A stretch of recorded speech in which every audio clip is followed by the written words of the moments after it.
I would like to call to order the December 14, 2016 meeting of the Committee on Finance, Audit, and Budget. Will the Secretary call the roll? Yes, Mr. Miller will not be here today. Mr. Irvine? Here. Mr. Peterson? Here. Mr. Youngblood? Here. Ms. Alvarez-Rosales? Here. Chairman Silva? Here. We have a quorum with 5 members of the committee present. Our first order of business is the approval of the committee minutes of November 16. The minutes were previously distributed. May I have a motion to approve? Second. Will the Secretary call the roll, please? Yes, Ms. Irvine? Yes. Mr. Peterson? Yes. Mr. Youngblood? Yes. Ms. Alvarez-Rosales? Yes. Chairman Silva? Abstain. That's right. That motion is approved with 4 yes votes and 1 abstention. Our next order of business is the review of the finance report. Jeremy, good morning. Good morning.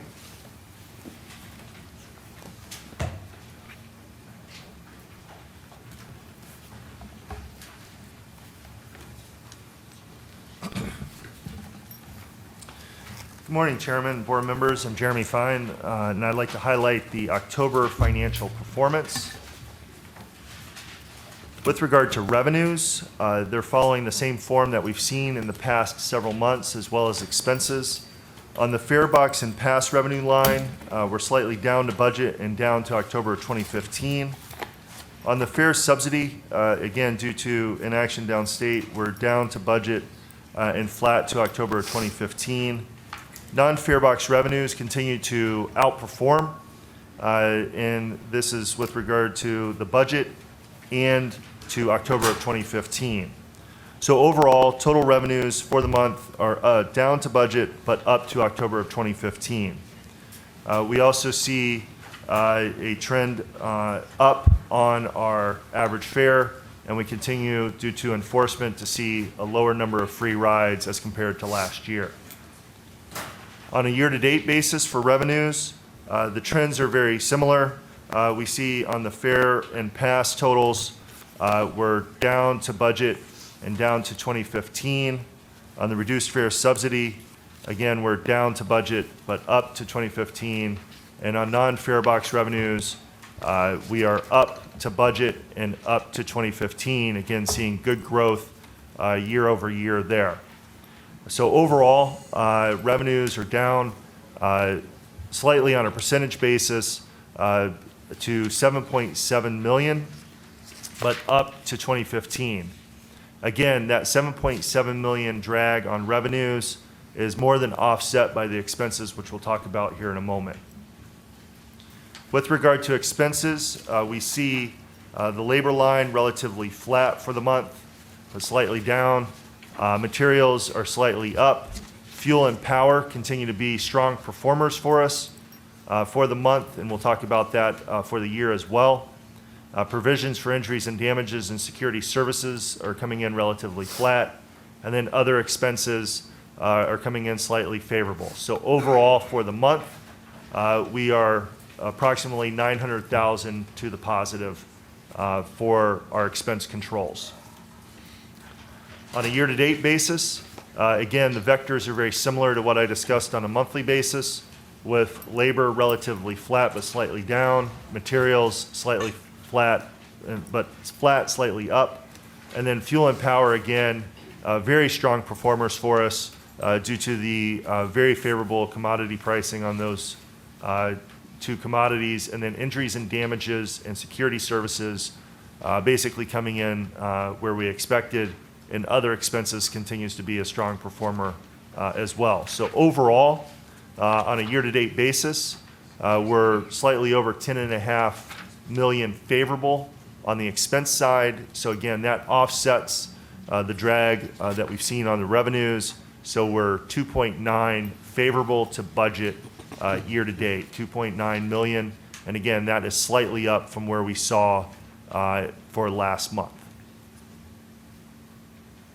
On the commodity side of the house, we see positive variance on a monthly basis for fuel and power, slightly negative $2,000 on natural gas, which is due more to timing, and then positive across the board for all three commodities on a year-to-date basis.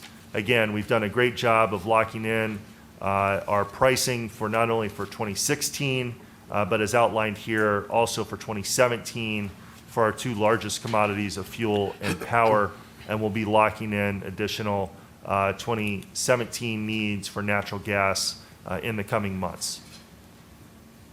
Are there any questions? Thank you. Go ahead, please. Yeah, Jeremy, just wanted to kind of repeat what I shared with you yesterday, and you're absolutely right. I mean, the past 10 months kind of feel like deja vu in terms of or the Truman Show, as I mentioned to you yesterday. I feel like we're constantly reliving this, and I'm not sure the next 2 months are going to be much different.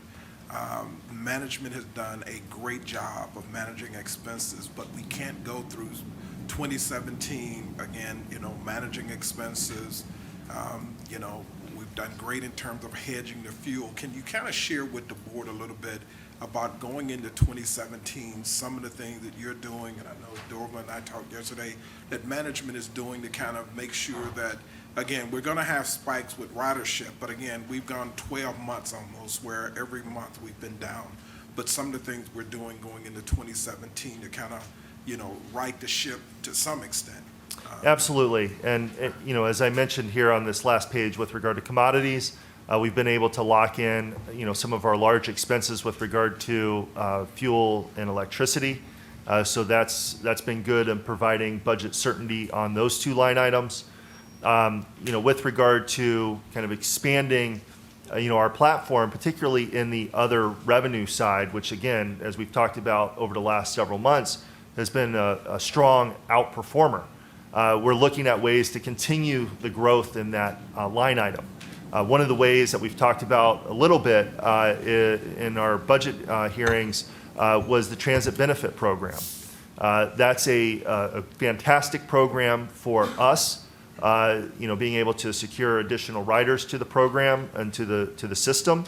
But it also provides a huge benefit to those riders that utilize the transit benefit program because it allows them to buy transit rides at a tax advantaged rate. So, again, that's a big advantage to both parties. It's a classical win-win.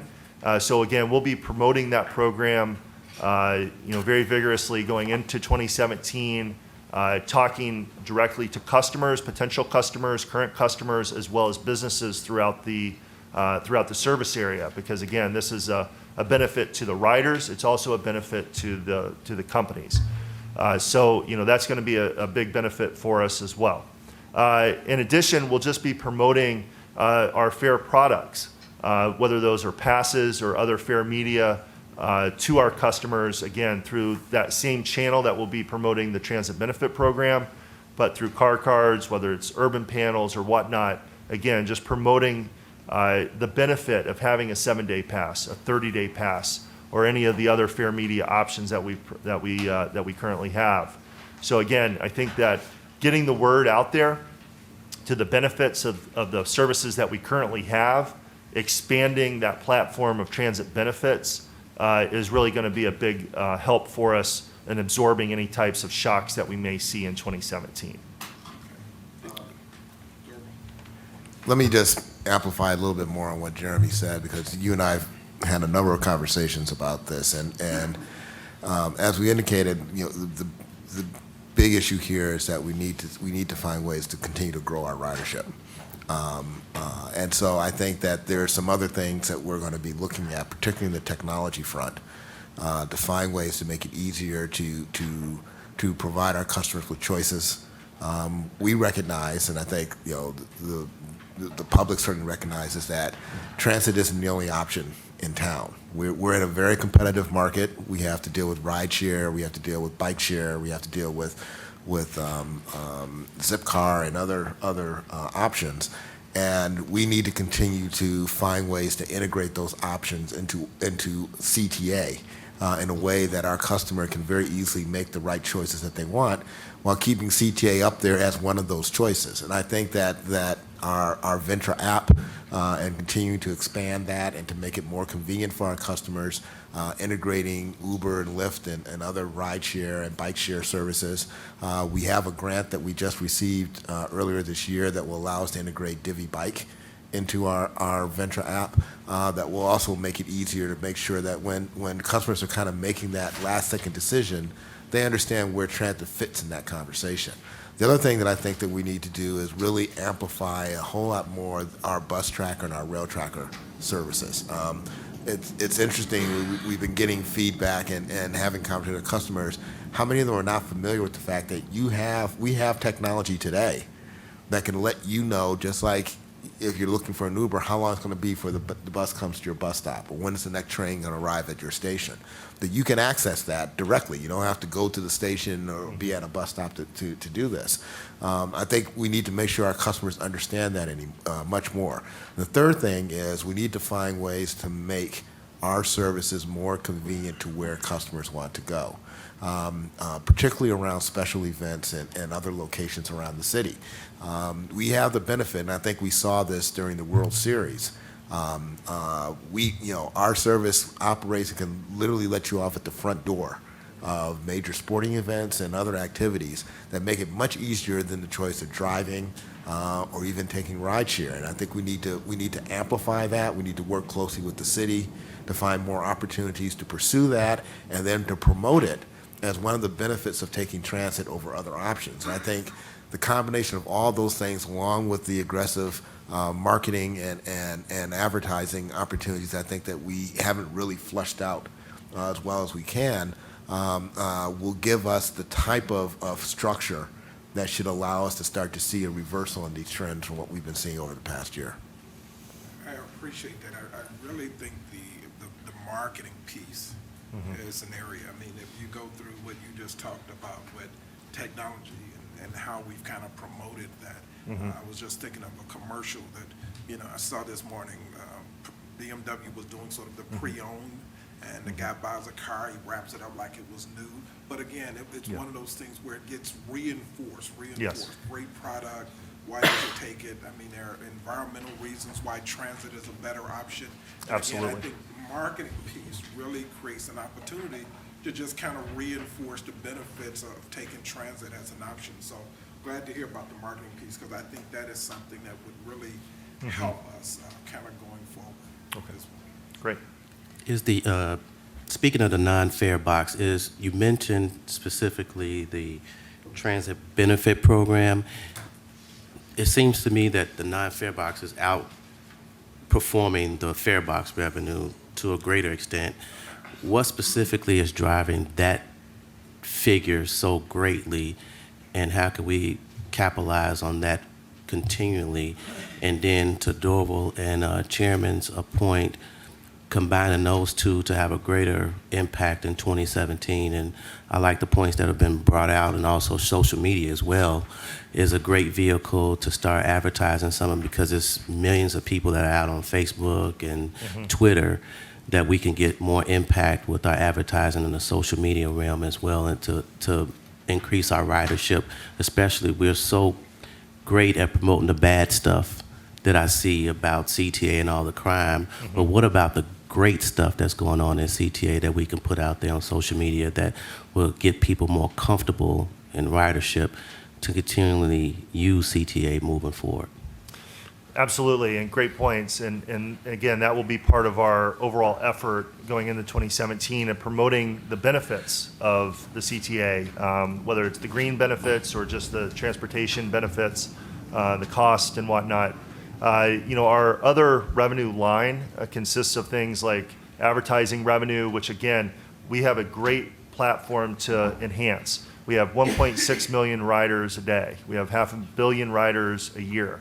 So again, it's a lot of eyeballs on the system and a lot of opportunity to extract some additional value from that. We've done a good job of implementing some new digital technology, but again, that's an evolving field and really some opportunities that we're fleshing out that we'll be bringing to the board later with regard to new opportunities on advertising.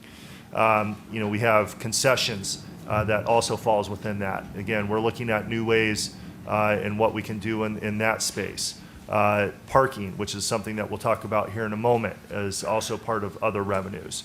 And market adjusting the rates associated with our park and ride lots and our Under L program.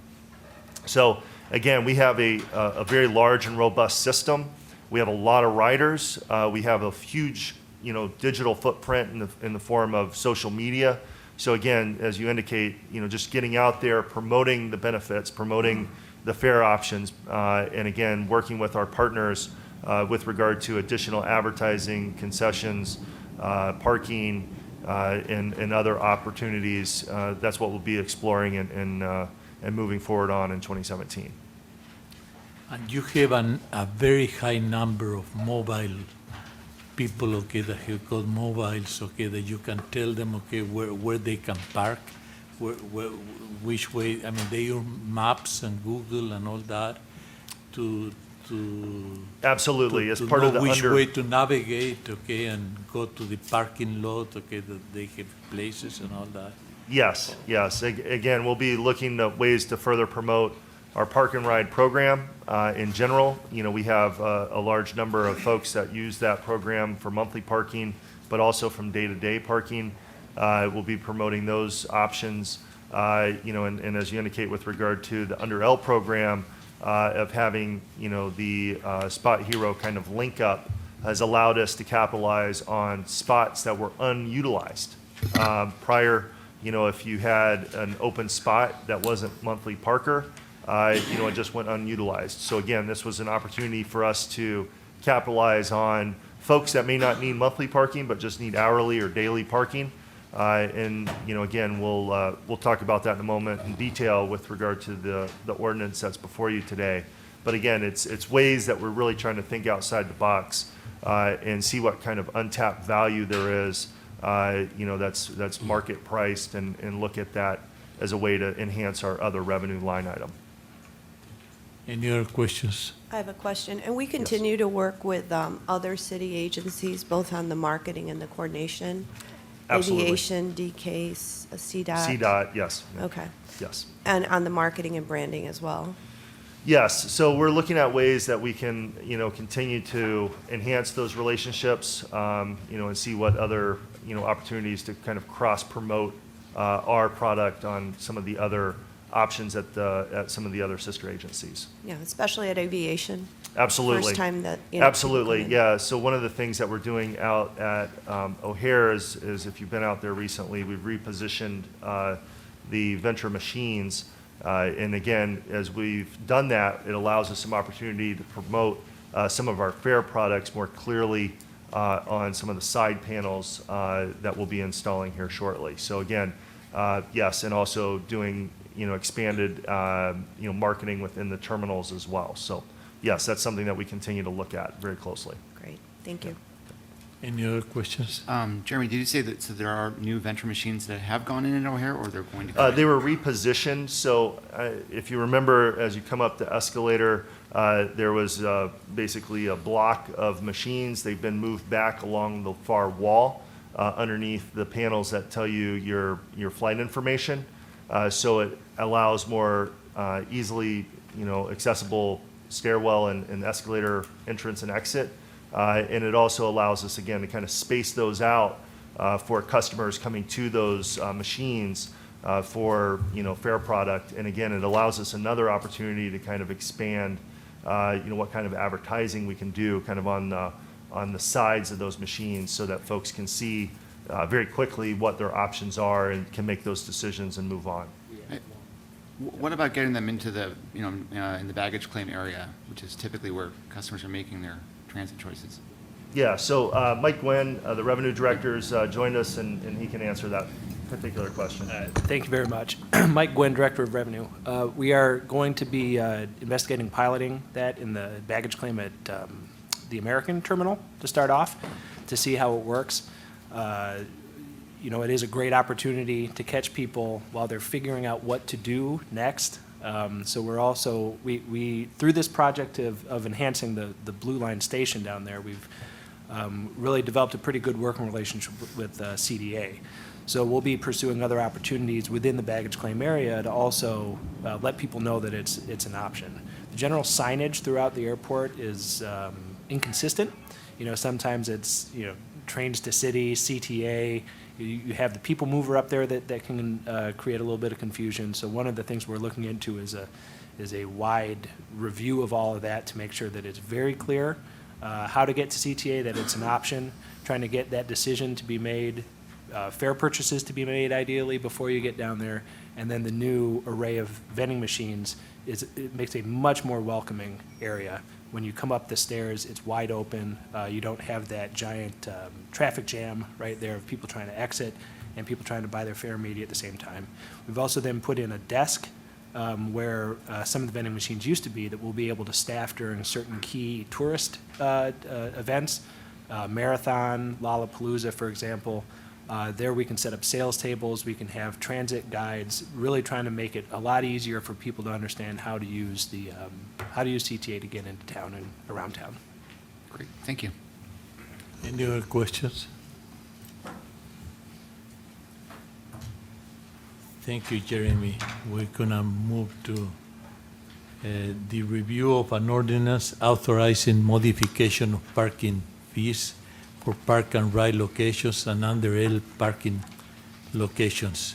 So our Jeremy. prior conversation really dovetails into this. And again, these are some market-based adjustments to the park and ride system that we're looking for authorization for.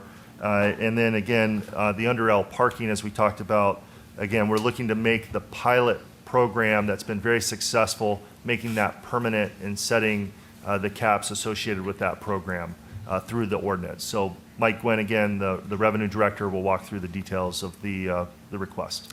Thank you very much. Good morning. Presented for your approval is an ordinance to increase the parking rates, excuse me, at 14 of CTA's park and ride locations, as well as Jeremy mentioned, to make permanent a pilot program through which we offer unsold under L parking spaces via an online tool, in this case Spot Hero. These initiatives are all part of CTA's ongoing efforts to maximize non-fare box revenue. CTA has 16 park and ride locations throughout the system, 14 of which are managed by CPS Parking, LLC. CPS regularly performs market analysis and makes recommendations to CTA for rate adjustments. Based on this analysis, staff recommends the proposal in front of you, which increases the daily rates at the park and ride locations managed by CPS that average over 50% occupancy on a daily weekday basis by $1 to $2, depending on the lot, with the exception of Garfield and 48th and Kedzie, which will not have any changes. And also recommends corresponding increases to the monthly rates at those locations by $20 to $40 a month, again with the exception of Garfield and 48th and Kedzie. The last time that CTA modified its parking rates was 2012. In addition, staff recommends the introduction of a monthly parking rate at Rosemont, which to date we have not offered. It's the one park and ride location where we haven't had that available to our customers. These increases would take effect February 1st. The ordinance also recommends making permanent CTA's on-demand parking pilot program. Since 2014, CPS has offered unleased under L parking spots for shorter durations than the normal monthly duration via Spot Hero, which is an online on-demand application. Using this application, customers can search and compare participating parking lots and reserve spaces for hourly, daily, weekly, or special event rates. Spot Hero uses market information to set the rates, and we currently offer 320 under L spaces under this program. Spot Hero is the only partner right now. It's not the exclusive partner, but Spot Hero represents 70% of the market. The pilot program has been successful with our customers. We've had good reaction, good response, and the rating of our spaces is averages 3.68 out of 5 stars, which is nice to see. Staff recommends making permanent the pilot program and adopting maximum caps for the shorter duration rates as listed in the ordinance and the exhibit. The actual rates charged at the moment of reservation will vary based on ongoing market analysis that is performed by Spot Hero and CPS, but under no circumstances will they exceed the caps established by the board. There are no changes to the monthly rates for the under L parking program, and monthly parkers under that program will continue to receive priority. Thank you very much, and I'm happy to answer any questions. Any questions? How often do we review the program with CPS, the agreement? The prices under the Yeah. pilot program, it is They have, Spot Hero and CPS have latitude. They don't change them all that frequently. They've been letting the market kind of settle and get a lot of good insight. But Yeah, but we have an agreement with them, right? Okay. we have an agreement with CPS. CPS then CPS. has the agreement with Spot Hero. And how often is that review? The underlying agreement with CPS, Yes. we renewed it in 2014. It's a 10-year term with 2 one-year options. And the rates, they are frequently going out there and reviewing rates and making suggestions. But the last time, as I mentioned, that we made any changes was 2012. So the first changes are gonna be right now? Correct. The ordinance grants authority to the president to make dollar incremental changes every 6 months, but the president hasn't taken advantage of that authority since 2012. Any other questions?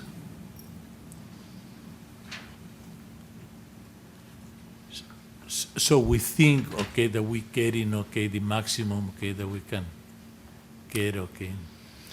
Yes, we think, it's a delicate balance between not wanting to overprice it and drive people away, but we think that this is a good, Fair. that the market will support it. We have that authority and the flexibility with the president if we miss it either way, to make minor adjustments. Thank you. Any other questions? Well, it's kind of a question. Have we made improvements to some of these parking spaces? Yeah, Locations. the biggest one, there are 2 major ones. 48th and Kedzie we recently resurfaced. We're pretty consistently going and making, pothole fixes and just keeping it usable. There are significant changes going on at Rosemont with the parking, with the bus turnaround there, and we'll be installing, when that's all done, a new payment system. It actually has, like, you take the ticket and you put it in with an arm going up and down. The old system there, you had to squint to see what your number was and remember it and put it into a machine by the terminal. That was a source of a lot of customer complaints, so the new system should be hopefully well-received by people out there. And so we're responsible for the annual maintenance or capital improvements like Yes, so at 14 of the lots, in the park and ride lots, and then 2 of the lots, the villages of Skokie and Wilmette are responsible for those facilities. So, again, we're looking for ways to continue to enhance other revenues, and from time to time, we do make those capital investments in those lots, again, to improve the service at those lots. Yeah, that's what I was gonna say. I think, anytime you can pave a lot, you can increase lighting, just aesthetic type things makes a Sure. difference in terms of Yeah. people wanting to park and ride. I just think that's something we should continue to pay attention to. Yeah, absolutely. And again, those improvements that we're making out at Rosemont will help be funded through the increases that we're talking about here today.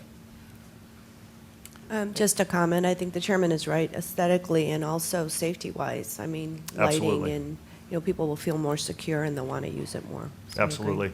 And also just, again, going back to the advertising component, getting the word out there about the lots themselves, about the Under L program, making sure that people are aware of those opportunities that may not be aware of them or may not be aware that we have monthly options at those facilities as well, is something that we'll, again, be promoting into 2017.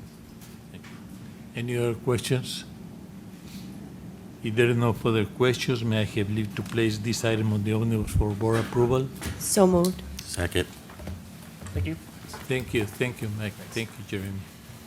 Our next order of business is the review of an ordinance authorizing a first lease amendment with Merchandise Mart LLC for the Merchandise Mart Station, Chicago, Illinois. Carol, good morning. Good morning. Morning. Morning. Carol Morey, Chief Planning Officer. So the CTA has operated a rail station at the Merchandise Mart since 1980. We do that through a lease arrangement with the Merchandise Mart.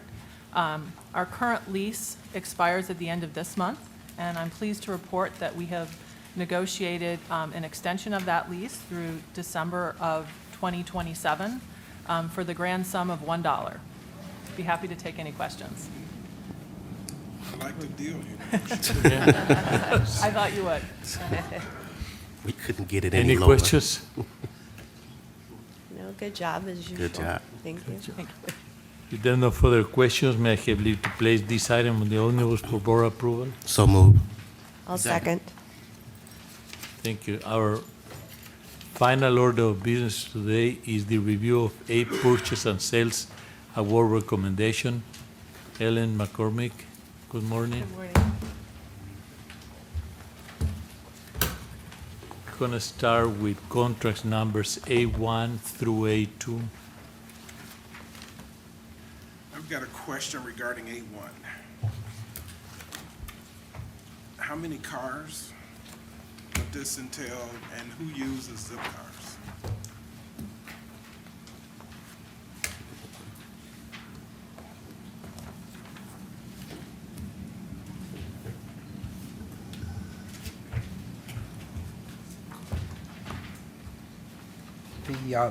The cards is, this is with Enterprise. You want to, go ahead, Jim. Chairman Peterson, President Carter, Board of Directors, my name is Jim D'Amico, I'm the Vice President of Facilities Maintenance. Zipcar is here for an extension, and it allows staff at 567 to reserve a vehicle to visit field locations, and it's an unlimited amount of vehicles. It's not just a set amount of vehicles, Chairman. There's not a set amount? So Zipcar allows staff here to reserve the vehicle. Okay. So once the reservation is set, it allows that, it reserves the car. So, It's not a leasing, okay, so the 15,000, basically, as you lease it, it pulls out of that account? that is correct. And so just trying to understand why we would take a zip car versus use transit to go visit the facilities or the sites. It's certainly, transit's obviously an option for staff because they have the availability through their card, but not all transit leads specifically to all of our locations. If they wanted to visit areas throughout the city and suburbs that don't take, that transit's not available, this allows them a much quicker way in some cases. That's not exactly an accurate statement. If we've got a facility, we have to go there. So transit would go there. Yeah, but in some bus locations, that's not always accurate as well.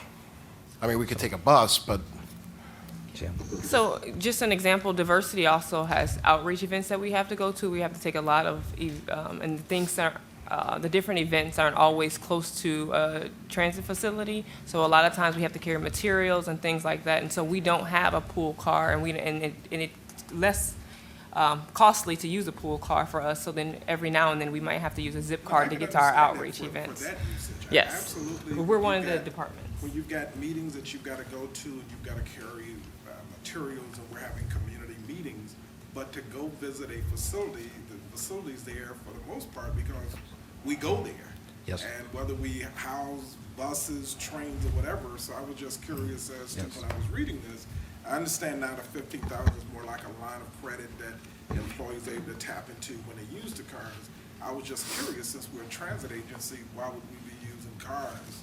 Again, as we look at how to get more people to use transit, and before the board today is approving money to use cars, I was just trying to figure out, again, why we would use cars when there's transit. But again, I do understand there are certain circumstances where you would use it, going out to public events and doing that. I just couldn't understand going to a CTA facility in a car. Yes, sir, and you're correct, and I think, as Diversity mentioned, it's probably more akin to what she's talking about, where they take supplies and go at different times of the day and actually back and forth. And if you like, we could work with the president to give an update on those types of usage that we have. Yeah, I mean, that's a better usage than, again, we just had an extended conversation on how to move more people to transit. So, Yes. It sounds counterproductive now. Okay. But again, I get that there needs to be you need to have the capacity to do what we just said in terms of going out to community meetings and taking materials and all of that and bringing them back. So I get that part. Like I said, it was visiting the facilities that kind of threw me. Okay. Just to amplify a little bit more, the first option that is always encouraged and promoted is to use transit.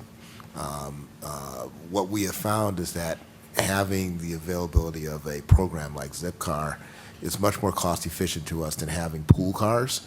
And where transit is either unavailable or is inefficient for the purpose for which the trip needs to be made, such as when Mary was saying, if you have a bunch of supplies and other things that you're taking someplace, then the Zipcar provides a more cost-effective option than having a series of pool cars that would be available to do the same thing.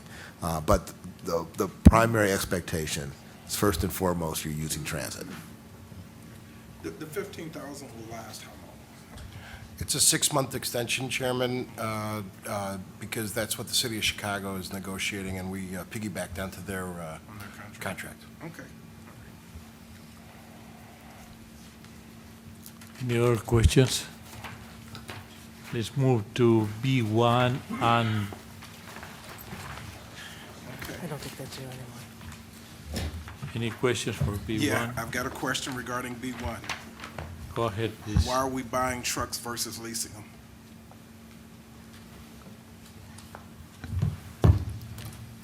I mean, you know,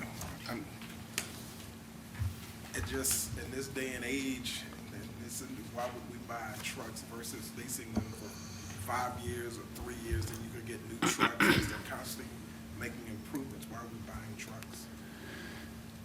Well, excuse me, I could speak better to the need for these trucks. I understand, no, you gotta spread salt, I get that. I'm gonna say, though, that in general, the reason we would own a vehicle like this is because of how we use it and the mileage and the length of time that we keep it. So we probably, for a vehicle that we use periodically throughout one season, occasionally in other construction-related activities, so we're not putting a lot of hours on the piece of equipment, we're keeping it for a long time.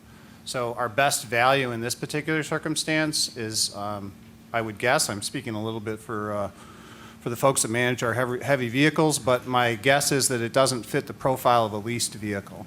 A leased vehicle is probably one that we would use heavily and for a lot of hours over a relatively short time. Those would probably be the best vehicles to lease. And I think that's the general profile that they're following, but if Ops wants to talk about I them. get back to, again, let's say you can lease a truck for 5 years. Mhm. It's for spreading salt. So really, the truck is in use, and you might even be able to get trucks that have multiple purposes, similar to what the city used with garbage trucks. They can use them to pick up garbage, they can then put the plow on the front, to move snow. It would seem to me that you could lease a truck for 5 years with a 5-year option. And even at the end of those 5 years, because you only really need the truck to do this, maybe 4 or 5 months. Let's say you have a bad winter, you needed to use it for 5 months, and it's not like you use it 8 hours a day or whatever. But with, just the upkeep and the maintenance of the truck, why not lease it for 5 years? Well, I think it's a good question. We'll need more Chris, trucks and we'll explore. Yeah. You're raising an excellent question, and I don't have the answer for you. What I would recommend is that we defer this item. We will get back to you with an analysis about whether or not leasing versus buying makes sense. And if we determine that leasing it is a viable option, we will modify our approach accordingly. So why don't we just defer this item, and then we'll follow up and bring it back once we have the answer to your question. At least we should know the numbers. Yes. Yeah. You see, and have, how much it costs us, and what is the benefit, of one way versus the other one. Absolutely. That's the analysis we should be doing when we're making any decision like this, and certainly going with what would be the most cost-effective approach. So let's get that information for you. I have staff pull that together, and then we'll come back. Thank you. Any other questions for B1? Let's move to D1, please. Any questions?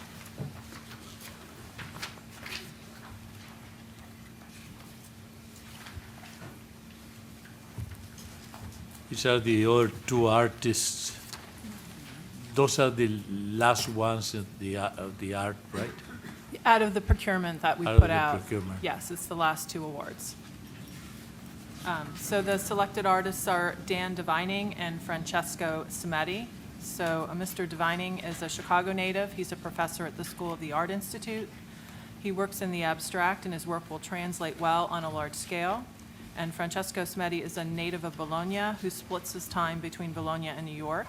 And he recently completed a commission for the MTA for a Brooklyn rail station. So we'd be happy to take any questions. Any questions? I guess this is the same question, okay? We would like to have Chicago artists. So with the approval of these two contracts, we'll have a total of 71 artists that we've had under contract since 2004. So our art program really started with the Pink Line. Out of those 71, 50 are Chicago artists, 17 are from other places in the US, and 4 are international. So we really do have a preponderance of Chicago artists. Good. That's good to know. That's good to know. Any other questions? I'll make one other point, and we will continue to have preponderance of Chicago artists. That's good. Let's move to F1.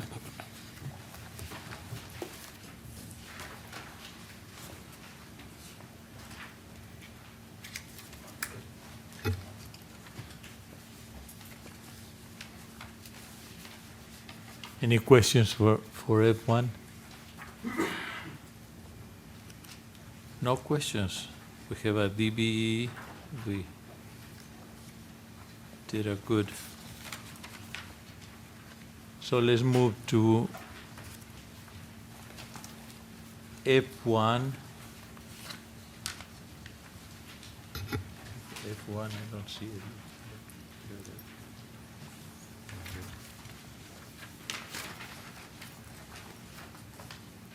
I think we're at the Gs now, is that correct? Yeah. With G1 and Go to G3, Chairman. G1, Yeah. G1 through G3. Correct.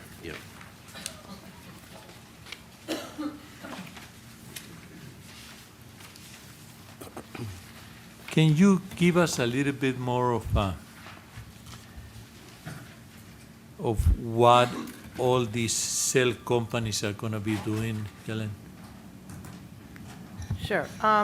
That we have, we're asking And the for- way that we bid, okay, I mean, every one of them, okay, and T-Mobile, okay, now is part, okay, of the group, okay, it wasn't before. Correct. So we did go, we issued an RFP, and we had 4 respondents. So we are issuing contracts with all 4 respondents. We feel that that gives us the strongest position. If a company, first of all, we will do, it's not a task order, but it's similar to a task order-based contract. So when IT has a need, what we will do is we will send out a spec to these 4 companies, and we're going to ask for their responses. So again, it's competitive all the way throughout. They will keep competing with each other for additional business, not only in price, but in the services that they offer. And some might be stronger in some areas and some stronger in others. This also allows us to take advantage of new technologies, because one company may come up with a new technology that in fact works better for us. And if we were just locked in with one or with 2 companies, we wouldn't be able to take advantage of that. So this is really a way for us to get competitive pricing throughout the term, and also for us to take advantage of new technologies and for greater services that the companies provide. And how are you going to distribute, okay, how much one company gets versus the other one?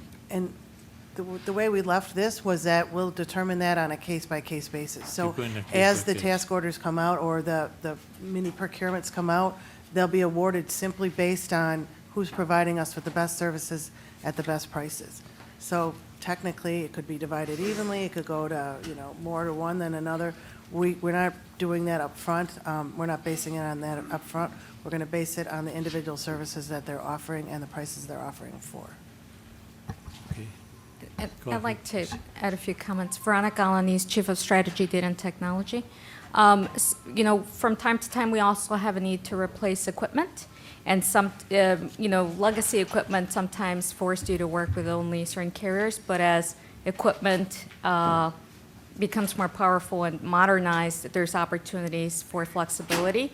And so as we look to replace equipment, we could compete both the purchase of the equipment as well as the purchase of services to see what gives us the best deal and the best performance. But the competition is more in price, right? No, it's on both price and the services that they're offering. So someone could come in with a lower price, but it doesn't meet Veronica's needs, we wouldn't award it to them. So they're almost like mini RFPs. You know, we would ask for the price, but also, what are you able to provide us? And if they provide us with really inexpensive cell phones, but the coverage is poor, you know, that wouldn't work for the CTA. So we have the ability to look at both the price and the service or equipment that they're providing. Thank you. Any other questions? Yeah, if I could just kind of follow up on that. So how do we kind of go into these negotiations with at least some information of our own in terms of what we're looking for? I mean, Veronica, we should know, one, because again, whether you're using mobile or Sprint or AT&T, you know, again, there will be some difference in pricing and services, but what do you do in terms of like your own background or homework to say, guess what, here should be the range, even before we put it out. We know this is the range, $100 to $200, and oh, by the way, here we know that 10 things, it's like, you know, things that are just, you know automatically should be there. So how do you kind of gather your own intel before you actually go out to the market and ask them to present to you best and final pricings? So whenever we do any procurement, whether it be just a full-fledged procurement or these mini procurements, we ask for an ICE independent cost estimate from the using department. So they give us an idea of what the prices should be. That, just on regular procurements, that'll often give us an idea of whether we should go back out on the street or not. If the costs are way over the ice, we might say, you know what, we want to reprocure, you know, we want to go back out on the street and see what we can do. And as far as the other information, what they need to put in there, that's on the using department as well. They'll look, and with the experience that CTA has and any other research that they do, they'll say, you know, in CTA's position, we need, as you said, the following 5 things. If they can't provide that to us, we don't care how much it costs, that's what we need. So we make sure we have all that in the spec, so that we're looking and we're able to say, this is what meets our needs. So no matter what the price is, we need, you know, you need to meet our needs. But if we do it kind of this way as a little mini RFP, they can come and tell us, you know what, we're also able to do this. It may be something that we're not aware of. It may be something that's new. So in this format, we feel that it really gives us the best opportunity to keep up with current equipment advances and services that they're supplying. And then, again, it keeps them competitive because each time they know all 4 carriers have an option or the ability to win the procurement. Any other questions? Let's move to G2 and G3.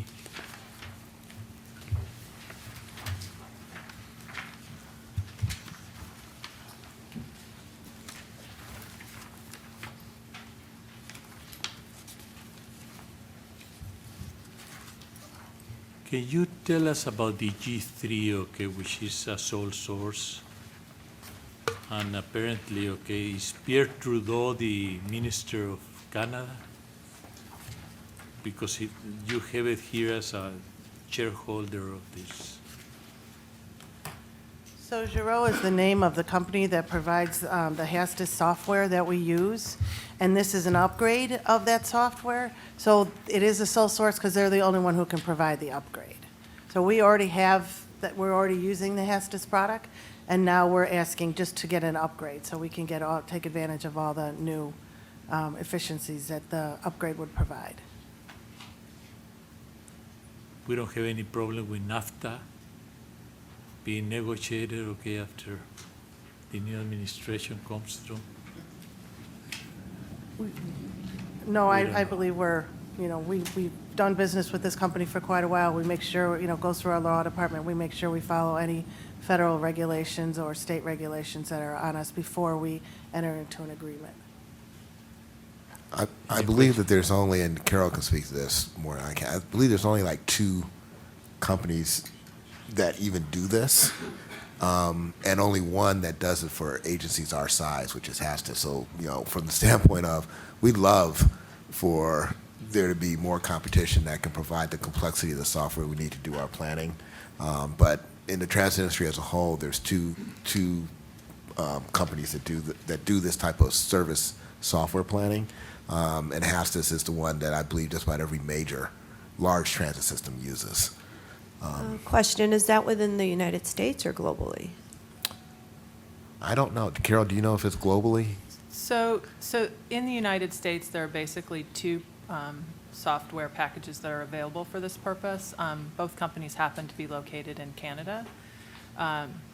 We will look globally, but right now those are the two main packages. When we did our review 2 years ago, when we started the upgrade process, there were basically two. And this one, as President Carter indicated, has the features we need, the 24-hour scheduling for both bus and rail. It also has some significant features that result in cost savings, optimizing our use of the vehicles that we have. And there's a new feature in the upgrade that will allow us to crew our routes more efficiently. And the vendor is estimating that mature systems such as ours save about 0.5% overall in labor costs, which would translate to about $1 million savings annually for CTA if we do realize that benefit. Is the market leader, this company, they're the market leader? They are the market leader, and they're used by the large transits because of the 24-hour capacity. But we will look outside of the Absolutely. U.S., right? Whatever. Absolutely. Okay, because I understand. Director, I that know you there had might be focused some other specifically on maybe options. looking at what Korea uses, and we will definitely do that. Okay. Any other questions?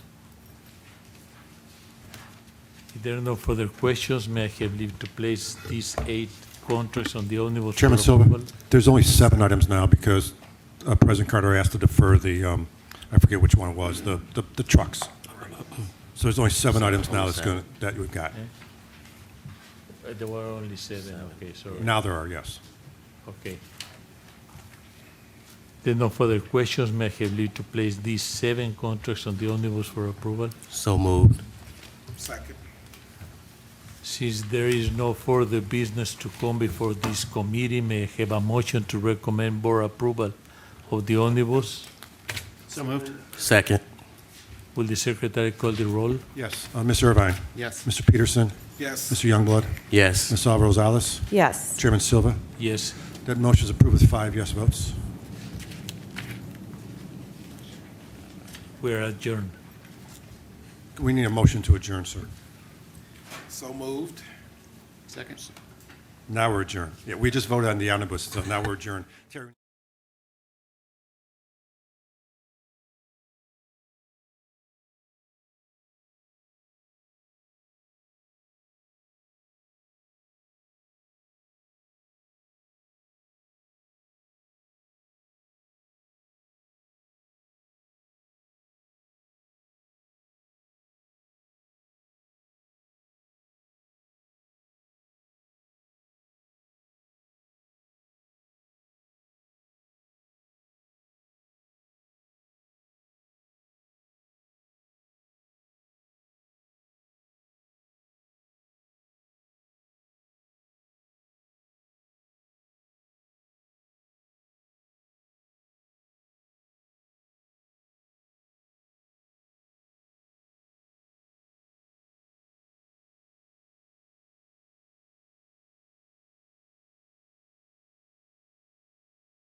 Good morning. Good morning. Morning. I'd like to call to order the regular scheduled meeting of the Chicago Transit Board for December 14, 2016. Would the secretary call the roll? Yes, Director Miller will not be here today. Mr. Irvine? Here. Ms. Alvarez-Rosales? Here. Mr. Silva? Here. Mr. Youngblood? Here. Chairman Peterson? Here. You have a quorum with 5 members of the board present, sir. Thanks, Greg. The first order of business today is an appointment to the Strategic Planning Committee. May I have a motion to appoint Kevin Irvine as a member of the Committee on Strategic Planning and Service Delivery? So moved. Second. Yes, Mr. Irvine? Yes. Ms. Alvarez-Rosales? Yes. Mr. Silva? Yes. Mr. Youngblood? Yes. Chairman Peterson? Yes. The motion to appoint Kevin to the Strategic Planning Committee passed with 5 yes votes. Thanks, Greg. I now entertain a motion to recess so that the Committee on Strategic Planning and Service Delivery can meet. I need a motion. So moved. I'll Motion second. and seconded. Mr. Irvine? Yes. Ms. Alvarez-Rosales? Yes. Mr. Silva? Yes. Mr. Youngblood? Yes. Chairman Peterson? Yes. The motion to recess is approved with 5 yes votes. So let's take off a minute right now. Steve, tell me when you're ready. He's ready. You're ready? Okay. Director Alvarez-Rosales, we're ready. And also, Chairman Peterson has requested Director Alvarez-Rosales to chair the Strategic Planning Committee meeting. Good morning. I'd like to call to order the December 14th, 2016 meeting of the Committee on Strategic Planning and Service Delivery. Would the secretary call the roll? Yes, Reverend Miller is not here. Mr. Sen is no longer on the board. But Mr. Irvine? Yes. Here. Mr. Peterson? Yes. And Chairman Alvarez-Rosales. Yes. We have a quorum with 3 members of the committee present.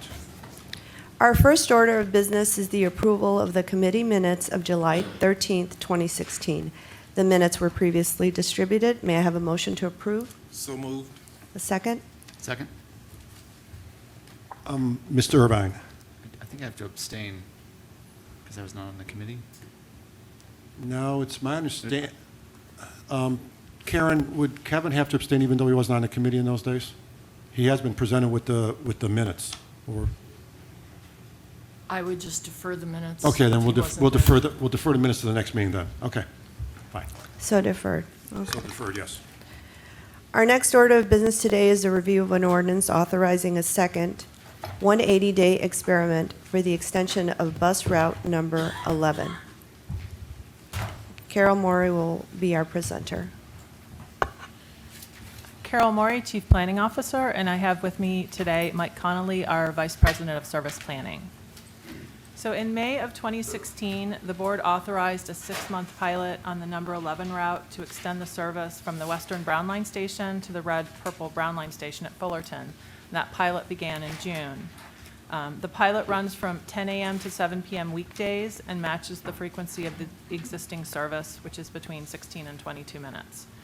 The ridership goal for the pilot is 1,500 rides per day. The extension is currently generating 500 riders per day based on northbound boardings and southbound alightings. We believe that the pilot could benefit from additional marketing by both the CTA and the neighborhood, and are recommending a 6-month extension of the pilot in order to allow for further marketing efforts. The cost of the pilot extension is approximately $385,000, and I'd be happy to take any questions. Are there any questions? Yeah, Carol, can you just kind of walk me through, how are we working with the Alderman's office? We had a lot of community residents to show up to have us put this back in place. I'm just curious as how you're working with the community groups, elected officials, to try to increase ridership on the number 11. So we have our own marketing campaign, as well as working closely with the community and the aldermen. Our GCR department has been reporting regularly to the aldermen on the progress of the route. We sat down with them in October and talked about further marketing efforts. So we will continue those efforts. Okay, and what I'd like to do, probably 3 months in, probably come back before the board. Before the 6 months are up again, if we could get, maybe 2 check-ins, maybe 3 months in, and then, the final 3 months. But at least, I just like to stay on top of this to make sure that we're seeing the trend going upward. So we can check back in February or March if that's Okay. what you'd like. That's great. Any other questions? Thank you. Since there are no further questions on this item, and there is no further business to come before this committee, may I have a motion to recommend committee approval of this item and to place it on the omnibus for board approval? So moved. Second. Thank you. Would the secretary call the roll? Yes, Ms. Irvine. Yes. Mr. Peterson. Yes. Chairman Alvarez. Yes. That motion is approved with 3 yes votes. And finally, may I have a motion to adjourn? So moved. Second. Thank you. Thank you. Hold on a second, Terry. Oh, all those in favor? No, we're adjourned. I was just telling Terry to hold on before he calls back the meeting, just to make Okay. sure the court report is all right. Thank you. You okay, Steve? All right, Terry, we're ready then. I now entertain a motion to return to the regular scheduled meeting of the Transit Board. So moved. Second. Ms. Irvine. Yes. Ms. Alvarez. Yes. Mr. Silva. Yes. Mr. Youngblood. Yes. Chairman Peterson. Yes. The motion to return to regular scheduled board meeting is approved with 5 yes votes. Okay, the next order of business today is public comment. Greg? Yes, sir. We have 2 public comment speakers, Ms. Liu and Mr. Galkey. If you'd both like to address the board, you both have addressed the board before, so you know about our 3-minute requests. So please proceed. Thank you. So, good morning. Morning. So, my name is Debbie Liu, and I am with the Coalition for a Better Chinese American Community, or CBCAC. First, I wanted to thank you for approving the 6-month pilot for the 31 bus that started in September. Alderman Thompson, Bridgeport Alliance, CBCAC has worked together with CTA to ensure the bus success over the past couple of months, running special promotions along the route and making pertinent information accessible to Chinese Americans and Spanish speakers. Over the past couple of months, we've seen the ridership numbers rise and hope to continue growth in these coming last months. At the same time, we've spoken with a lot of residents and riders about their concerns and their ridership. For example, Enrique has used the route to get home from UIC for work, just so he can spend more time with his son. But he cannot take the route in the morning to get there. He usually walks about half an hour to get from 31st and Wallace to the Orange Line to transfer to the Blue Line, so he can get to work at 5 o'clock in the morning. Even though he's taken the route after work, he would like to see the route, the hours in service be modified so that it could serve more people. And then there's Anne Marie, who is 63 years old and her house is about 1 mile to the grocery store on Halsted. Even that 1 mile has been very difficult to walk, especially during the winter months. Even though she has used the bus to get groceries, her route has to be from 10 to 7, which has been approved for the 31. So the bus has helped many people over the past couple of months, but it is still not possible to get to Mercy Hospital in one ride, church on Sundays, weekend soccer games, or late night bars after finals for IIT students. So I hope that the bus number 31 will be considered to be strengthened for the next couple of months to serve more people and to help the neighborhoods become stronger than it ever has been. Thank you. Thank you. Thank you. Thank you, Ms. Liu. Tom? Good morning, everybody. Morning. Morning. President Carter, Chairman Peterson, CTA Board. Glad to be here again. My name is Tom Galkey, pastor at First Trinity in Bridgeport on 31st Street, and a leader with Bridgeport Alliance. It's good to see some of you who were at the launch of the bus. That was very fun. As well as thank you for the holiday bus. That was pretty awesome Monday.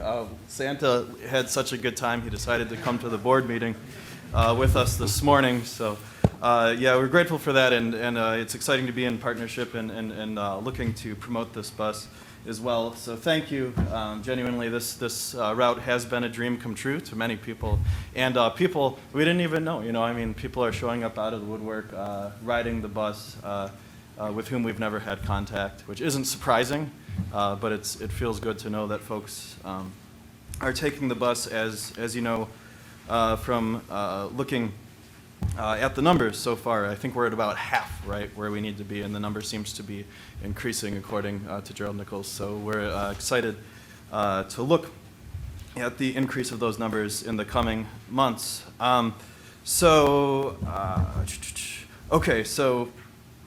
At meetings with Mr. Nichols, with our Alderman Patrick Daley Thompson, we've been told in various ways things about the renewal of the 6-month. Congratulations to the number 11. That's awesome. I hope we get to hear that ourselves very soon for the extension of the 6-month pilot of our route. We've been told things like it's a surefire thing. It'll definitely get extended. Most recently, it's a definite probability as far as we can tell. Right? That less than certain one was from Mr. Nichols on the phone last week when he heard that we were coming to this meeting. When I pushed him on it and said, well, you know, we don't have this in writing, how do we know we're going to get the renewal if you say it's probably, certainly possible as far as we can tell? He said, well, you have faith in God, have faith in me. I am a pastor at First Trinity in Bridgeport. So, as far as I know when I read the scriptures, as I read Saint James, he does say faith without works is dead. Even Santa makes a list, and I don't know if he signs it, but we would like some public assurance that the 6-month is going to get extended for the work that you all put into it, the work that we've put into it, and so far we haven't gotten that. We have no assurance that it's going to be in 6 months, and in this case, human relationships, I don't think good faith is enough. I think it's nice to have it in writing. So we would like to ask to have a public declaration and a signed document that this is actually going to happen, because everyone's scared. We don't know if the bus is going to continue, and I don't think anybody wants it to fail. Lastly, as my colleague Debbie said, the hours we're grateful for, 10 to 7. Folks have, you asked for community feedback, so we're giving it here. The hours, a lot of feedback about morning rush, not being able to take it to work, right? People will take the bus home, but they can't really get in the rhythm of taking it to and from work because they can't take it in the mornings, right? Same thing with the kids at school. So this has been a kind of a continual thing people have brought to us. We say call the CTA, we say call the alderman, they call us. So we're relaying that information to you right now. And of course, as I said to you about 5.5 years ago, the first time I was here, people still can't get to church on Sunday morning, and they still can't get home from the soup kitchen or the clothing pantry that ends at 7 p.m. on Tuesdays. So we do believe with better hours that certainly ridership would go up. I don't know what it takes to extend that, but we would encourage, with gratitude again for the route, we do encourage to please assure us that the pilot will be renewed for another 6 months. Please get us some better hours so that ridership may go up, and make that public, right? And especially include better hours for morning rush so that people can get in the rhythm, get in the habit of taking the bus to and from work, so that the pilot grows into a full route for our community, our seniors, our students, and everyone in Bridgeport, in Bronzeville, and in Chinatown. So thanks, happy holidays. Happy holidays to you, thank you. Thank you both for your passionate requests, and happy holidays. And that concludes the public comment section of today's meeting, Chairman Peterson. All right, Thank thanks. you. Thanks, Greg. The next order of business today is the approval of the November 16, 2016 board minutes that were previously distributed. I now entertain a motion to approve the minutes of the regular board meeting of November 16th. So moved. Second. Moved and seconded. Ms. Irvine? Yes. Ms. Salvo Rosales? Yes. Mr. Silva? Abstain. Abstain. Mr. Youngblood? Yes. Chairman Peterson? Yes. That motion to approve the minutes passes with 4 yes votes and 1 abstention by Mr. Silva. All right, thanks, Greg. The next order of business is executive session. It is my understanding, Karen, that there will be an executive session today. Today pursuant to the Open Meetings Act, Section 2, Paragraph C, Subparagraph 2. Thank you, Karen. I now entertain a motion to recess into executive session for reasons so stated by council. So moved. Second. Moved and seconded by Mr. Youngblood. Ms. Irvine? Yes. Ms. Salvo Rosales? Yes. Mr. Silva? Yes. Mr. Youngblood? Yes. Chairman Peterson? Yes. That motion is approved with 5 yes votes, and so we are now recessed for the second time.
now entertain a motion to return to open session. So moved? Second? Seconded. Mr. Irvine? Yes. Ms. Alvarez-Rosales?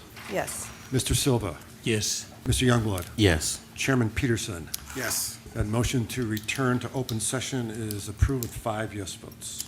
Thanks, Greg. The next order of business today is a report from the Committee on Strategic Planning and Service Delivery. Director Director You Alvarez-Rosales. call me Arabelle? Yes, that's, I'm going to call you by your first name. You can remember who's running this meeting today. That's exactly It's a little bit confusing who's doing what today.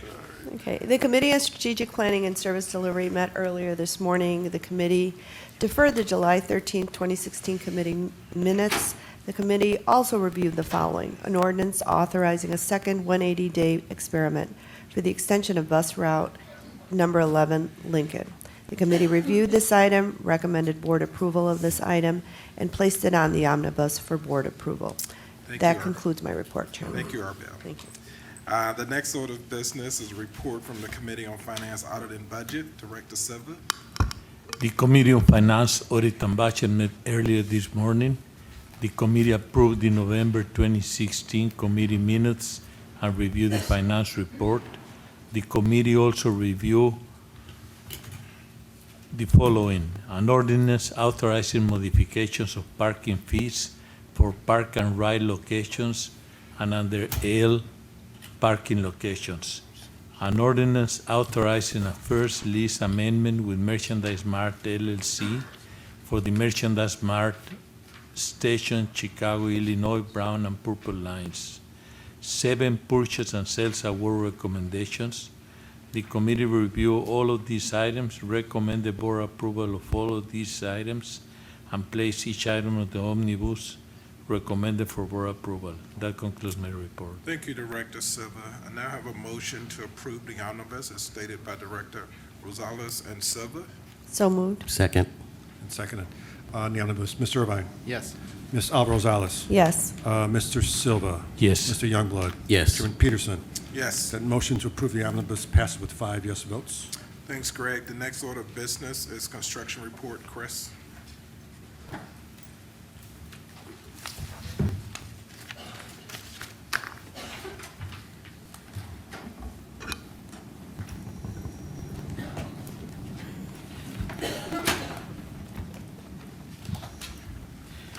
Mary, how are you? Chris Bouchel, your Chief Infrastructure Officer. Mayor Person, Director of Diversity Programs. So today I'm pleased to talk about 4 projects, 2 ongoing, on schedule and on budget. 1 that we've issued substantial completion for, that's the Your New Blue 5-station project. And then a new one this month, the Ravenswood Loop Signals Upgrade Project. So first 95th, work continues on the South Terminal foundations. Despite the weather, we continue to do various types of foundation work. We've started the systems work down there. Systems, as you know, in this project it's a big project, and the systems work is substantial. By systems, I mean the right-of-way systems, the track, the signal, traction power. We've got a new interlocking that goes in association with some service improvements on the project. So all that work continues in spite of the weather. You see here demolition of a pier on the 95th Street Bridge. Ultimately, we make the bridge gets bigger to the south in order to be an integral part of the terminal and the bus service through those areas. This is the earth retainage system that is installed. You're looking south in this particular photograph. To the right, obviously, where the excavator is, or the excavator. That area is out of service, and then to the left, that track is in service. So we're putting earth retainage systems in there for new cabling, duct banks, and other parts of the work. The Wilson Transfer Station track and structure reconstruction, also on time and on budget. We're currently in phase 3, the construction of track 3. That phase will go through the first quarter of next year, with the project finishing up at the end of 17. So we're really starting to work with the contractor and roll up our sleeves and getting into the historic Gerber building. this picture looks like we're demolishing it. We're actually not. We're demolishing sections of it, ultimately preserving the parts in conjunction with our various environmental agreements on the project and improving the building. So you can see here that one of the things we're removing is the old roof, which was a wood roof. We are replacing those wood components with steel components to upgrade the building for future transit-oriented development. You can see the exterior elements of the building. These are the historic ones, and then actually at the very corner of the building, we're adding some historic elements back as part of our various agreements for the project. Track 3 steel installation. So much of the work at this point with the steel installation is happening on the north side of the job. I believe all the caissons are in for this phase, or the majority of them.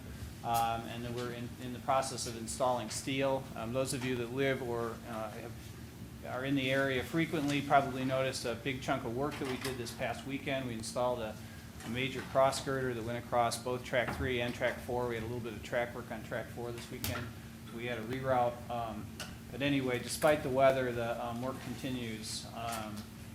The work continues up there. The new track 3 caisson installation, these pictures were taken a little while ago, not too long, but that caisson is of course complete at this point. So the O'Hare 5-station project, part of our $492 million Year New Blue project, is reached substantial completion. I believe this is the 3rd Year New Blue project that we have completed, or are substantially complete. We did have a nice press event out there as well as we turned the elevator on for our customers. So this is another accessible station, and I'm pleased to say it's our 100th accessible station. So quite an important milestone to reach under Chairman Peterson and President Carter's leadership. New signage, you kind of see the project right as we're issuing substantial completion. We will report on it one more month to give you some finished pictures and finished pictures of it. But you can see many of the areas enjoyed new curtain walls. There was a lot of basic work that it occurred on this project in addition to the elevator at Addison. Replacement of curtain walls, importantly structural improvements to the platforms, customer-facing improvements in terms of people heaters and platform furniture. So a lot of basic and customer improvements throughout. The new LED lighting, for those of you that use the station or drive by, probably have noticed this. So this lighting is not only more energy efficient, but it also provides more lighting and therefore more security to our customers. And I've probably received more comments from people I know in regard to how the stations look, and I think in how they're being perceived as we've improved this lighting. Also, you can see here new lighting. So the new project, the Ravenswood Loop Signal Project, is a replacement of an existing legacy signal system out on the Ravenswood. The Brown Line is, as our colleagues in operations and planning and the front office can attest to, has seen a lot of growth. This connection is a result of the Brown Line expansion project. This project builds on our success there by putting a new signal system into the little the section of track that connects the Brown Line to the downtown loop area. It's the Ravenswood Loop connector section. It really goes from Armitage kind of through the Mart. That section has a lot of curves. We put a lot of trains through there. Putting a modern signal system in there not only improves safety, but also improves our ability to add service as it grows. So a vital project. You will forgive me for a little bit here. Whoops, a little adjust this on the fly. Whoop, nope, maybe not. In any case, oh, there we go. Okay. You'll forgive me a little bit. We'll see some pictures for at least a quarter, if not two, of things that seem, like it's the trench digging phase of the work. This happens to be the cable bracket section of the work. So when we install a signal system, a lot of that work is putting in new foundations, new relay houses to house all the new processing equipment to handle the track circuits and all the safe movement of trains, but also a ton of cabling. So we are attaching cable brackets, we're running cabling out on the right-of-way. I mean, from a visual perspective, not some of the most interesting work, but I can assure you that from a safety and customer-facing, in terms of being able to add service, this is really vital work, and I'm pleased that both the board and the front office have supported it. So forgive the pictures a little bit. You'll see a couple quarters of foundations and cable brackets, but rest assured the work is moving forward in the early stages. Thank you, Chris. Any questions for Chris? All right, thank you. I have a quick question.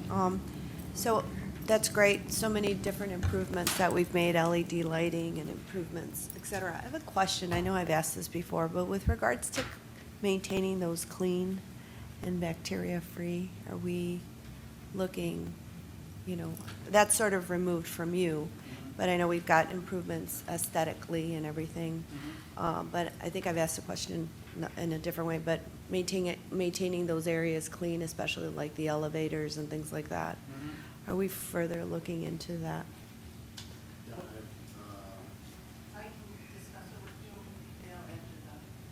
Okay, great.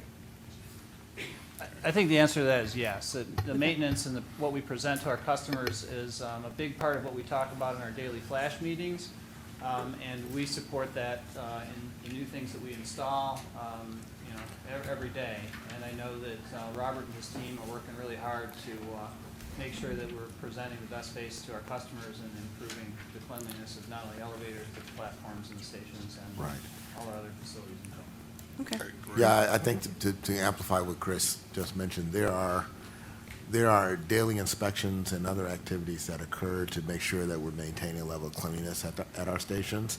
There are also performance goals that are established around that we hold both our janitorial personnel and our supervisors and coordinators accountable for. Sorry, I'm not speaking there. That we hold our janitors and coordinators and supervisors accountable for. And it is a item that I review every day as part of my daily meeting with my management team to see how we're doing and whether we're meeting our expectations around that. Okay, great, thank you. Any additional questions for Chris? Okay, great. Thanks, Chris. Happy holidays. And Mary. Greg, is there any new business to come before the board today? Yes, excuse me. Actually, there is, sir. President Carter would like to make a presentation to the board on a very important matter. Thank you, Greg. I wanted to take an opportunity to present a video to you that I think you would find of interest. It involves our Second Chance program, which, as you are probably aware, is one of the biggest programs in the country and has been a venue by which nonviolent ex-offenders have been able to basically get their lives back on track and find employment either at CTA or elsewhere through the program that we established that allows them to work at CTA as either a car servicer or a bus servicer to do cleaning of our buses and trains. In this particular situation, over the past weekend, MSNBC aired a story about a participant in that program, an individual by the name of Alton Mills. Mr. Mills was granted clemency by President Obama in December of 2015 after being sentenced to life in prison for his third nonviolent crime.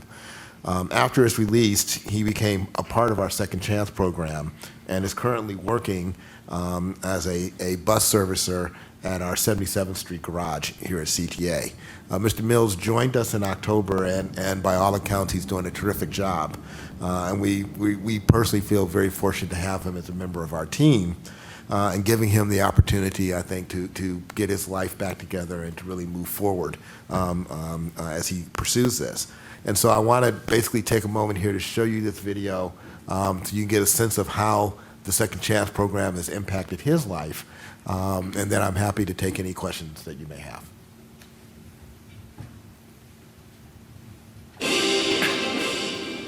This week in Bending Toward Justice, we turn back to Alton Mills. He's the nonviolent drug offender who was given life in prison until his sentence was commuted last year by President Obama.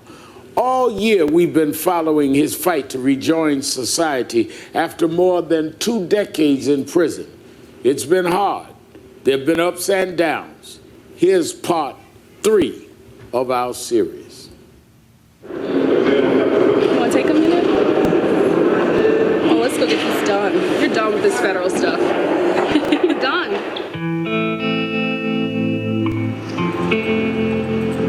It has been 23 years coming, a day we didn't know would happen. Alton's last day in court. I feel wonderful knowing that I don't have to come to this building ever again. I can go on with my life. My heart feels so full today because this is the culmination of an injustice being rectified.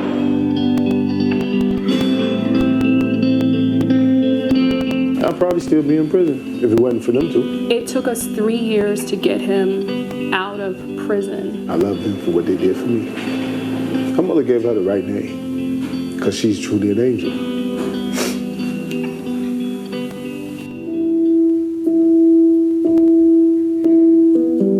I trust it really will be his last court appearance ever. It's going to be very difficult, but I'm confident he's going to do well. The question now is, what awaits him? The hard part is getting a career with a job.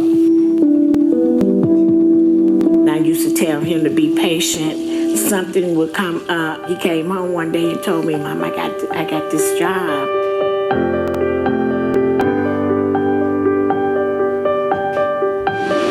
Long journey home and a long journey to work. Now, if I was driving, 15-minute car ride. Fighting to get my driving license back from being suspended for over 20-some years for some parking tickets.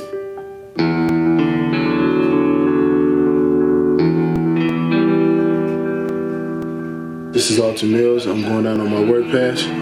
All right, thank you. Have a great day.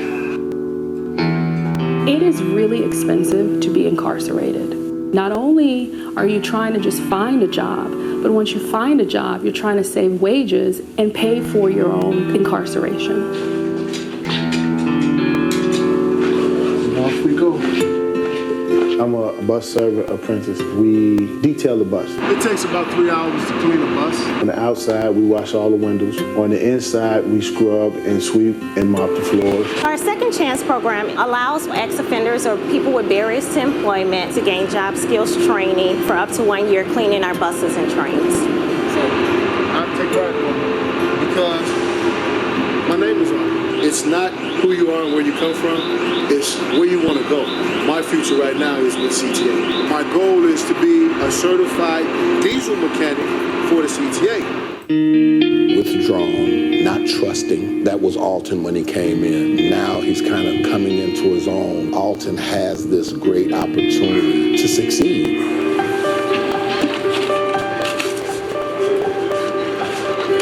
It's over with. Time to go home and get ready for tomorrow. Some of my concerns for Alton, which are concerns for every person that I've represented, is that society will not be kind to them because they've been branded. I do believe that his biggest challenges are on the more emotional side. Some people don't make it.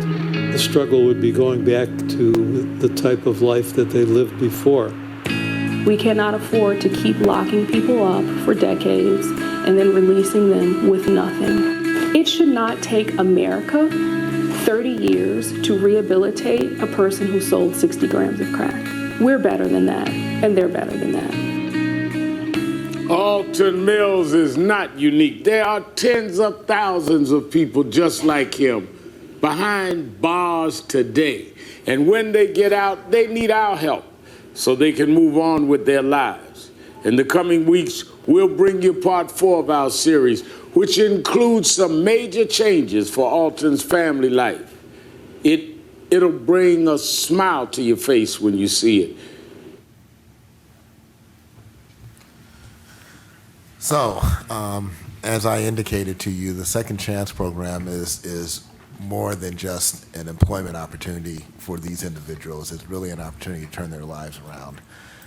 This is a program that actually started back when I was here at CTA the last time, about 2008, when we were looking to really find a way to not just bring employees on board to help us keep our buses and trains clean, but to really help provide a public service to the communities that we serve. And it has now grown into one of the biggest programs in the country.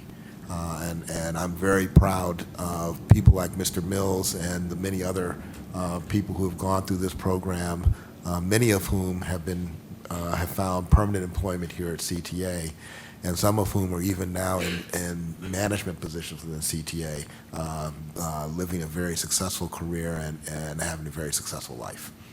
With that, I'm happy to answer any questions you may have.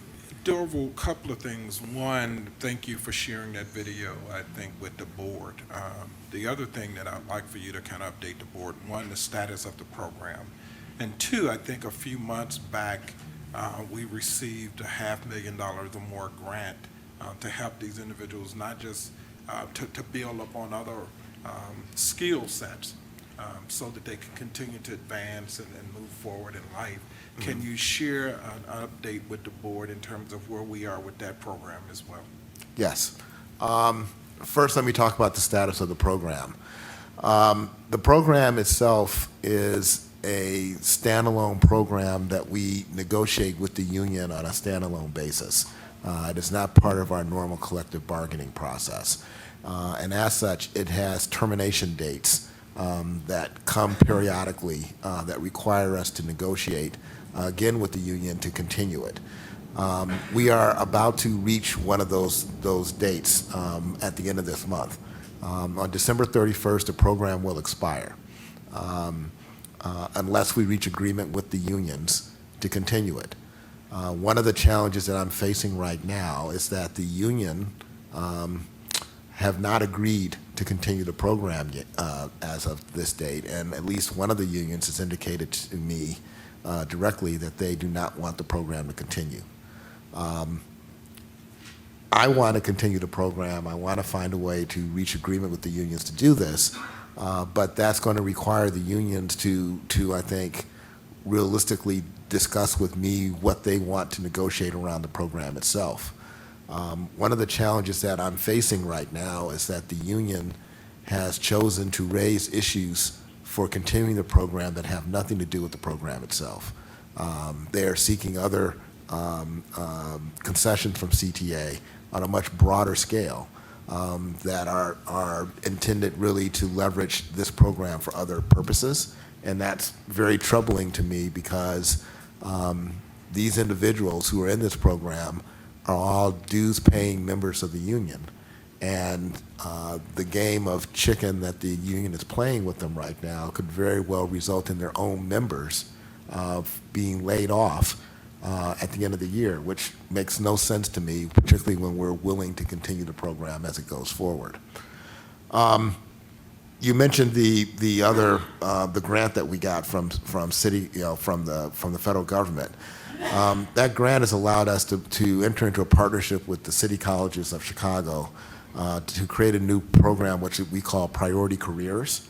And that program is intended to provide additional skills trainings to these apprentices to give them both additional customer service skills as well as some basic mechanical skills that can allow them to pursue, opportunities like the one that Mr. Mills mentioned about becoming a certified bus mechanic at CTA. That's an additional program that we put in place for them to help better ensure their success as they graduate out of the program and continue their careers. There are 30 participants in that program right now, all of whom are set to complete and graduate the program in January.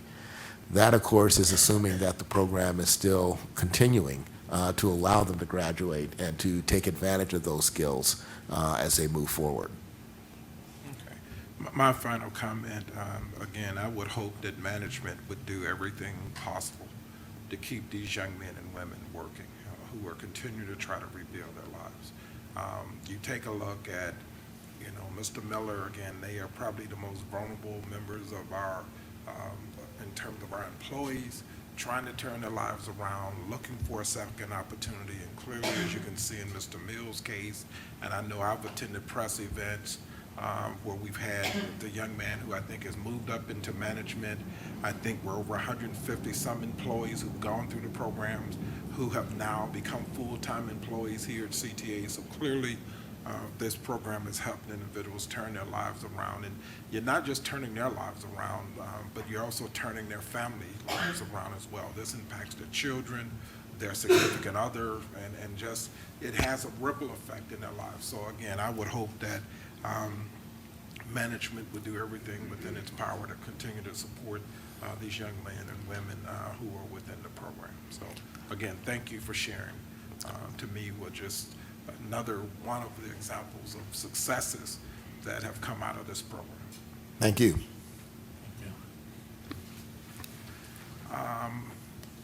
Greg, is there any new business? No, I think if there's no further other questions from any other board members, then we're probably ready to adjourn, I guess. Well, before we adjourn, let me just say this. I know she's going to hate this because she's a lot like me.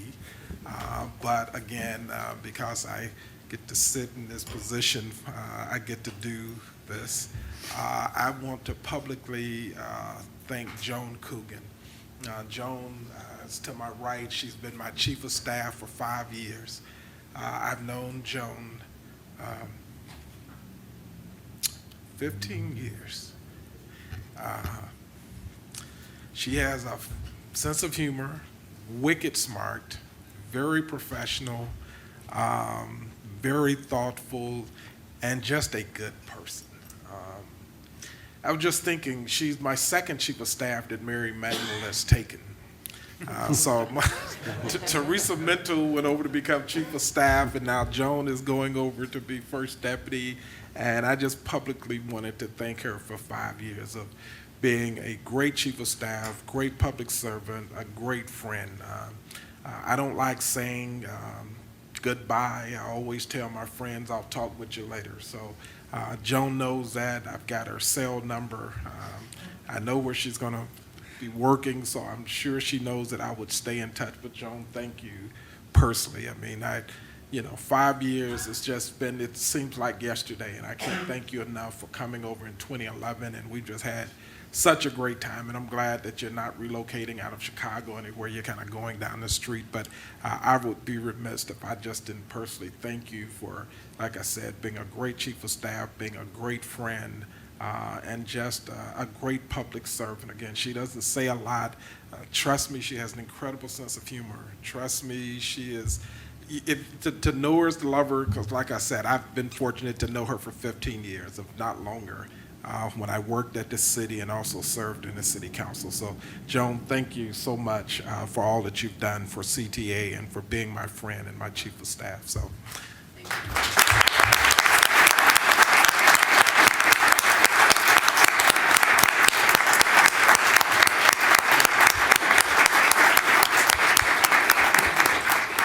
I'll still take the CTA, even though I won't go for free. Well, as you heard, we do need to increase riderships. So if there's no further business to come before the board, I'd like to have a motion to adjourn. So moved. Second. All in favor, say aye. Aye. We're adjourned. Thank you.